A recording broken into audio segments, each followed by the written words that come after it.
Les mystères de Dieu. Quand le temps est terminé.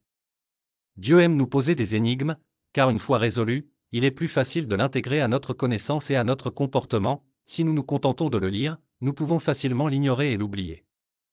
L'un des grands mystères que Dieu nous a révélés se trouve dans l'évangile de Jean, chapitre 6, 53 à 58. Je suis le pain de vie.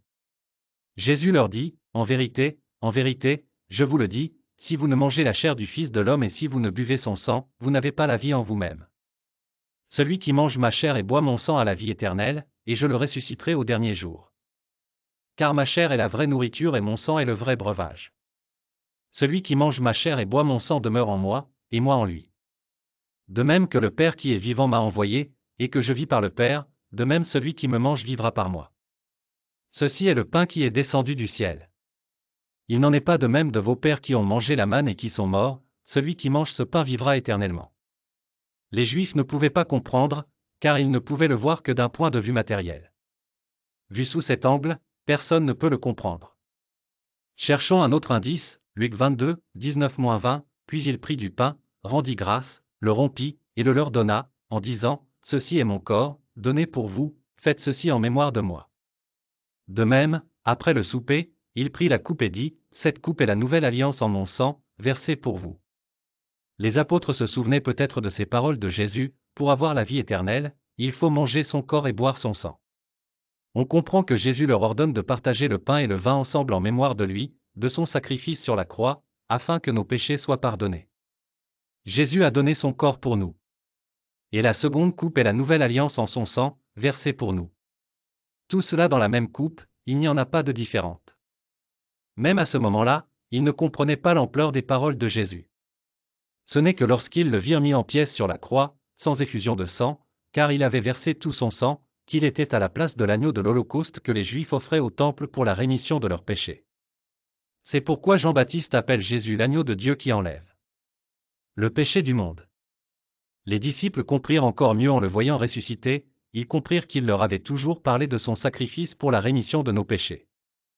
Les premiers disciples, l'Église primitive, l'avaient bien compris, et ce fut l'un des principaux enseignements des premiers convertis, comme l'explique Paul dans 1 Corinthiens 11, 23-26.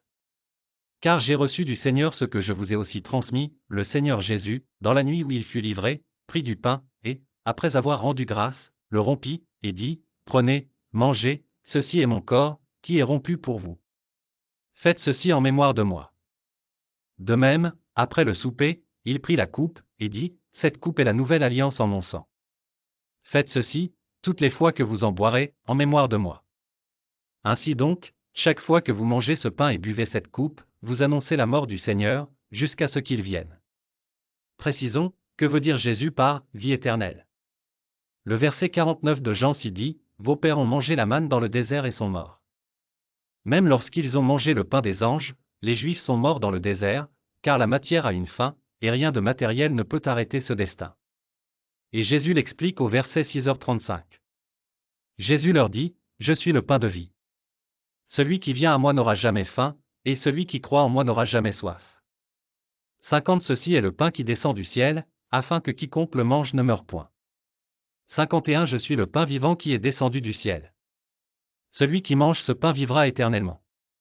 Et le pain que je donnerai, c'est ma chair, que je donnerai pour la vie du monde. » Jésus a le pouvoir de donner la vie éternelle à notre être spirituel, de nous donner l'éternité dans le royaume de Dieu. Manger Jésus, c'est l'incorporer afin qu'il demeure en nous comme notre autorité absolue et notre maître, obéissant totalement à Dieu, afin que Jésus vive à travers nous, soit présent dans chaque détail de notre vie. Ce n'est plus moi qui vis, mais Christ qui vit en moi. Paul explique comment les chrétiens l'ont compris dans 1 Corinthiens 11h27.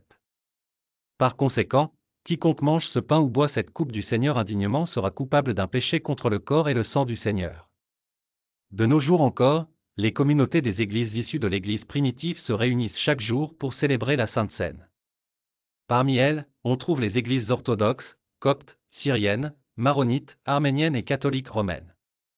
Nous précisons cette précision car l'Église chrétienne tout entière est catholique, c'est-à-dire universelle, ce qui signifie que tous les individus du monde peuvent en faire partie s'ils le souhaitent, nul ne peut en être exclu s'il croit en Jésus-Christ et obéit à ses commandements.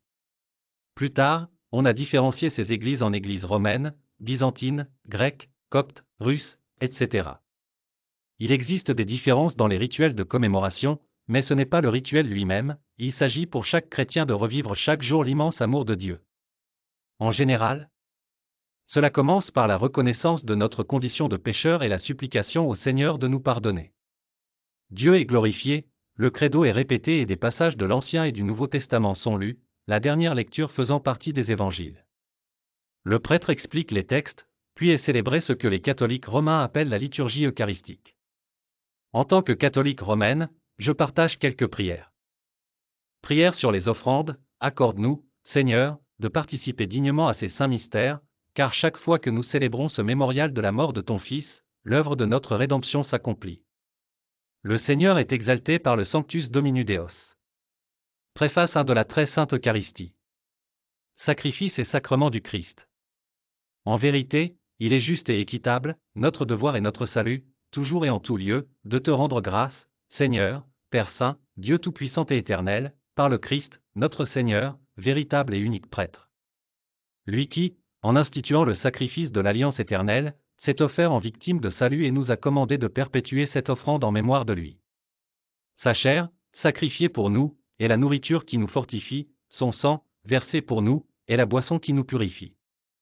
C'est pourquoi, avec les anges, les archanges et tous les chœurs célestes, nous chantons sans cesse l'hymne de ta gloire, Saint, Saint.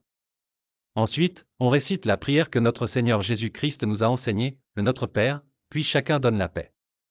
Avant de recevoir la Sainte Eucharistie, on récite l'Agnus Dei, agneau de Dieu, qui enlève les péchés du monde, prends pitié de nous. Puis, comme le centurion, nous reconnaissons que nous ne sommes pas dignes que Dieu entre dans notre maison, notre âme, mais qu'une parole de sa part suffira à nous guérir. Puis, nous partageons l'Eucharistie avec les personnes présentes. À la lumière de ce que nous lisons dans 1 Corinthiens 11, 27, nous devons recevoir le Seigneur dignement, et donc accomplir un acte de contrition et de confession avant l'Eucharistie.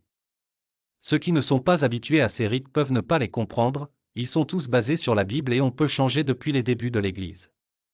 Il était difficile, même pour certains prêtres, de croire que le pain de l'Eucharistie était véritablement le corps du Christ, mais plusieurs miracles eucharistiques ont eu lieu.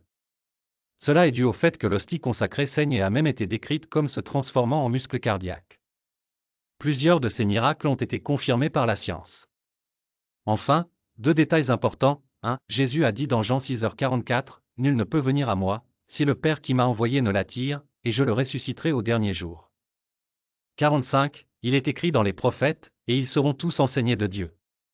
C'est pourquoi quiconque a entendu le Père et a reçu son enseignement vient à moi. 2 Jean 5, 28-29, ne vous étonnez pas de cela. Car l'heure vient où tous ceux qui sont dans les sépulcres entendront sa voix. Ceux qui auront fait le bien ressusciteront pour la vie, mais ceux qui auront fait le mal ressusciteront pour le jugement. D'où l'importance cruciale du pardon de Dieu, car nous avons tous péché. Jésus est l'agneau qui enlève nos péchés.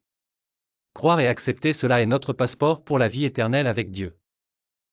Si vous avez apprécié notre vidéo, vous nous seriez très utile en l'aimant, en vous abonnant à la chaîne et en activant la cloche. Cette chaîne n'est pas monétisable, mais nous avons besoin de votre soutien pour continuer à créer des vidéos.